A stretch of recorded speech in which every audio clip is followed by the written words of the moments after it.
In the heart of New York City, during the roaring pulse of the 1990s, stood a shimmering glass tower that seemed to touch the clouds. It belonged to Adrian Cross, a man whispered about in boardrooms, feared on Wall Street, and admired in silence by those who dreamed big. Adrian wasn't born into wealth.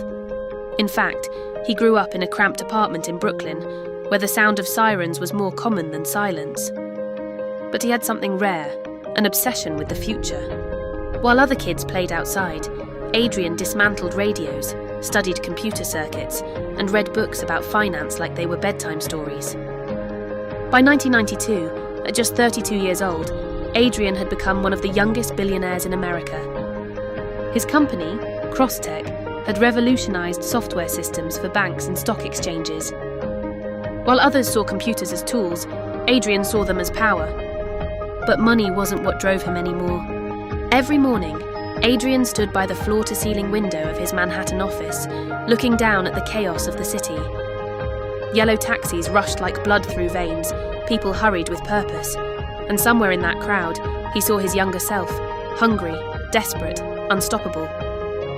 Yet something felt empty. One cold evening in December 1995, Adrian received a letter. Not an email, not a fax. A handwritten letter, something rare for a man living in a digital empire. It had no return address. "Do you remember where you came from?" That was it. At first, Adrian dismissed it as a prank, but something about those words stayed with him. That night, he couldn't sleep. His mind kept drifting back, not to deals or profits, but to Brooklyn, to his mother who worked 2 jobs, to his father who had disappeared when he was 10, and to a small electronics shop where his journey had truly begun. The next day, instead of heading to a billion-dollar meeting, Adrian did something shocking. He drove back to Brooklyn. The streets hadn't changed much. Same cracked sidewalks, same graffiti-covered walls. But the shop, the small electronics store where he once worked as a teenager, was gone. In its place stood a closed, dusty storefront.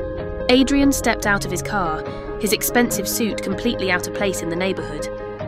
He walked up to the door and noticed a faded sign still hanging inside.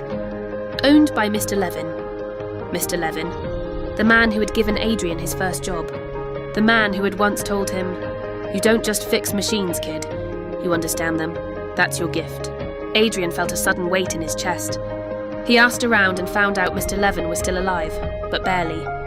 Living alone, struggling, forgotten by the world. That night changed everything. Within a week, Adrian visited Mr. Levin in a small, dim apartment. The old man didn't recognize him at first, but when Adrian spoke his name, tears filled Mr. Levin's eyes. "You made it," he whispered. For the first time in years, Adrian felt something real. Not the thrill of a deal, not the satisfaction of profit, but gratitude. From that day on, Adrian began to change. He didn't stop being a billionaire. He didn't shut down his company. Instead, he transformed his purpose.